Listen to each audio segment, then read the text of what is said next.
I am a vegan journalist from Philadelphia.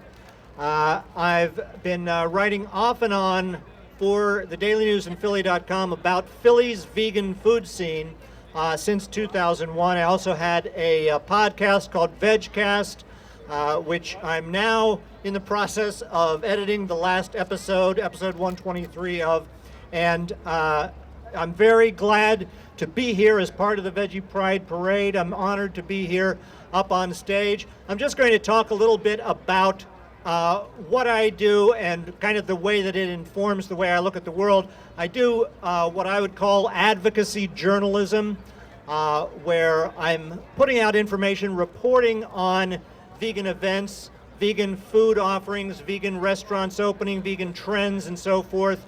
That is the beat that I have, and because I'm in the middle of trying to get people to eat more vegan food, that perhaps makes me see that as an important form of activism. And there are people who will say, well, no, that's not activism. And I'm not here to argue activism or non-activism, but just to talk about how all of us really can engage in what I call food activism. Whatever other kind of work you do, whether you're vegan, whether you're vegetarian, whether you're not, whether you're a meat eater, any of that, you may be trying to cut down on the amount of meat and dairy you eat. That's great. Even greater, of course, is going vegan. But I would like to just start by saying, when people talk about vegan, there's sometimes a little bit of friction. There's infighting between different vegan constituencies saying, you know, this is the real veganism. If you're just eating vegan because you want to be healthier, or if you're eating plant-based because you want animal agriculture not to be destroying the planet as it is, then that's not really vegan. I would suggest that all of us try to embrace all the different ways people have of being vegan and working for a vegan world. And one of those has to do with eating fewer meat and dairy-based meals. So if any individual out there is cutting down on your consumption of meat and dairy, that's great. I would point out that if you make an ethical decision that you're not going to eat any more meat and dairy, it does actually have a great benefit in that it gives you a baseline that just a regular diet doesn't give you. If you're on a diet, you can cheat on a diet, and, you know, frankly, it's not going to make a huge bit of difference in the long run. Whereas if you say, I am simply going to avoid, insofar as possible, eating any animal products, then when you're sitting in the office and the donuts come in, and you're like, oh, I really shouldn't, but those look so good, you can just say, I know those are going to have dairy in them, so I don't have to worry about it. So it actually gives you a kind of I would even call it convenient. It gives you a level of convenience that you don't have if you're constantly trying to renegotiate your ethical stance or your dietary stance. So for me, having a commitment to be vegan is something that actually helps, and I encourage everybody to look into that. But whether or not you've gotten to that place, you may be leaning that way. I would just like to talk about food activism as a way of increasing the amount of vegan food available, the awareness of vegan food, the visibility of vegan food, and thereby decreasing the normalcy of the non-vegan culture that we live in. So, for example, if you're going and eating at vegan restaurants, if you have a vegan store, anytime that you have a vegan business that you can patronize, and I should mention Sullivan Street Press over there that publishes my books is a vegan business. Yes, waving right now. They're waving right now, now we've coordinated. But any vegan business, if you're putting money into vegans' pockets, that's great. The converse of that, and this is something that some people seem to have trouble with, is that if you're buying vegan food from non-vegans, then that's a problem because the money's eventually going to go to fund animal slaughter. I would encourage everybody to drop that whole dilemma, because anytime you give anybody any money, it's eventually going to get back into our system, and our system right now is a non-vegan system. So whether it's one step away, 2 steps away, or what, I would not say, I'm not going to buy this product because it's owned by this company, which is owned by this company, and they did something that I don't like, so I'm not going to support this new vegan product they've put out. I mean, that's a fine stance if you want to take it, but I think that actually increasing the sales of vegan products and the awareness of vegan products is at bottom line, a good thing. Also, going into newly opened stores in your neighborhood, if they're food stores, if they're restaurants, if they're whatever, and asking about, so do you have a vegan menu? Even if they have nothing vegan, just by asking, that's activism, because you're putting that question out there, you're raising the awareness that there is an expectation of having vegan food, and you're making it more normal that they should, whether they do or not. Now, if you go and you're at a regular restaurant, they have something vegan, you order something vegan, obviously people will know what I'm talking about. There can be little problems sometimes with the staff that's not completely trained. They may say something's vegan when it's not. And some vegans are like, well, I don't want to make waves. I don't want to be that vegan. So I would say go ahead and be that vegan, as long as you're not being, snide or impolite, but be somebody who is acting out a commitment. Peter Singer has suggested that if you're at a restaurant eating with other people who are not vegan, and they bring out your dish and it has cheese on it, you should just go ahead and eat the cheese, because you don't want to be, you don't want to make your friends think, oh my God, these vegans. In my opinion, with all due respect to Peter Singer, I think that you should not eat the cheese if you're a vegan, because vegans don't eat cheese. And letting your friends know that that is something that is a baseline commitment that vegans actually have, I believe will do as much good as the lack of friction you would achieve by compromising your vegan ideals and eating the cheese. So, I mean, that may be difficult sometimes. The trick is to always be looking for the positive way to put things, to assume that the restaurant does want to help, does want to actually fulfill its promises, and not, just start venting at them, but try to help them to get to the point where the next person who comes in is not going to get a dish that's accidentally topped with cheese. Also, feeding vegan food to non-vegans is food activism. Now, that's maybe an event that you have, a public event.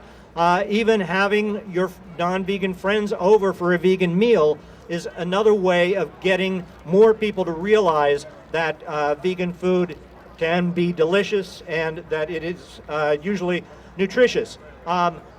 Generally, promoting vegan foods as desirable in any public format. Now, down in Philadelphia, we have a tradition of cheesesteaks. I'm sure everybody's heard of the Philly cheesesteak. It's like when you think of Philadelphia, it's either the Liberty Bell or cheesesteaks. So I started the vegan cheesesteak contest in 2014, a contest to find the best vegan cheesesteak in the city. And we just had our 4th annual event. We had 29 different venues entering. We had a top 10 list of cheesesteaks that were all vegan, down to the vegan rolls. And that is expanding. I don't know if it's a cause and effect, but the number of vegan cheesesteaks in Philadelphia is on the rise. And I think that is something that, it, again, helps get that message across to the general public. Whether they come to the cheesesteak contest enough, just the concept that there can be a vegan cheesesteak, which of course is an oxymoron. The fact that you can have a cheesesteak with no cheese and no steak, and still have it be just as delicious, if not more so, is something that I think a lot of people are waking up to. And I'm going to just close with why I think that having people eat vegan food is important from an ethical standpoint. Some people say, you know, if people aren't eating vegan for the right reason, then they're not vegan, and it doesn't, you know, it doesn't count toward the great goal of veganism. But I want to cite a study that I've spoken about before, if you've ever seen me talk at Summerfest or other places, but this is one of my favorite studies, and I think it illustrates something very important.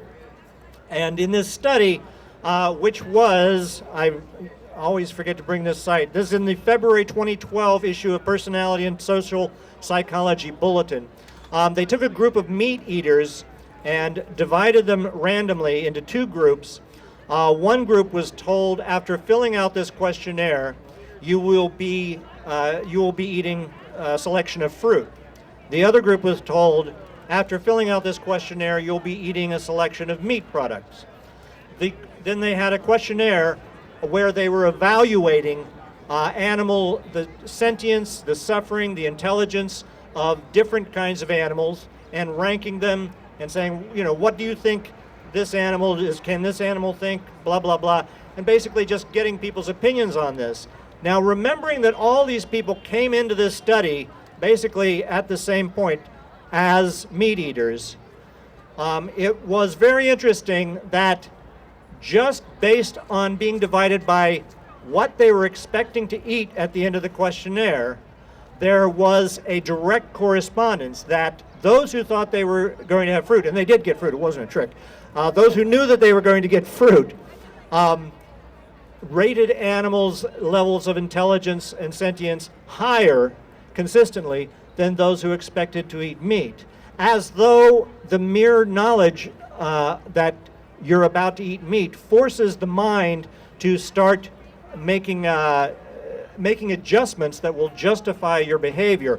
And I would just also like to point out that in terms of objective science, that what we actually know about animal sentience, the people who were eating fruit ranked animals much closer to that factual reality, whereas the people who were expecting to eat meat ranked them further off from fact. And so I would like to propose that eating meat and dairy actually interferes with our ability to think clearly. So the more we do to get vegan food in people's mouths and to get the animal body parts out of their mouths, the better job they are going to be able to do to think clearly about the ethical issues, even if when they're eating plant-based, they're not thinking vegan. The more that we get the concept of eating plant-based foods to be a normal, fun, and appealing thing for everybody, the better job we're going to be able to do of talking to people in a very factual way about what happens in the animal agriculture industry and having them see with a clearer vision that the answer to that is to not support that. And the key way that you stop supporting that is by stopping putting the residual effects of that on your plate. So that's been a large part of what I've been trying to do as a journalist, to get people thinking along those lines, but also to get people eating that way, which I believe will help them to think along those lines. So again, I would just like to say my two books that are here. One is a collection of my columns, my V for Veg columns from the Daily News. Covers a wide variety of topics that for the general reader that have to do with vegan trends and vegan eating and the vegan dining scene. Some Philly stuff, but mostly general. There's another book called Eating Vegan in Philly. And I know that a great many of you are going to pay a visit to Philadelphia at some time, and you're going to say, oh, I wonder where I should get the best vegan food. Well, I went and got answers to that from as many venues as I could fit in there, and got some of the best selections of vegan food grouped by neighborhood with the vegan restaurants first. And that book called Eating Vegan in Philly also has some of the history of the vegetarian and vegan movement in America, which I would like to point out, started down there in Philadelphia. That's right, New York, Philadelphia all the way. Although, all right, the American Vegetarian Society did start here in New York, so it's kind of, we have a kind of a balance there. If you're interested at all in that history or in knowing what you can eat when you go to Philadelphia, I hope you'll check out Eating Vegan in Philly, and I hope you'll check out V for Vegan on Philly.com. You can read that, you can get to that even now by simply typing into your browser philly.com/vegan blog. And I hope, lastly, that you'll join me in enjoying some vegan food and helping your friends to enjoy that food in the hopes that they will also be able to think more clearly and to see that vegan day that we're all working towards. Thanks, everybody.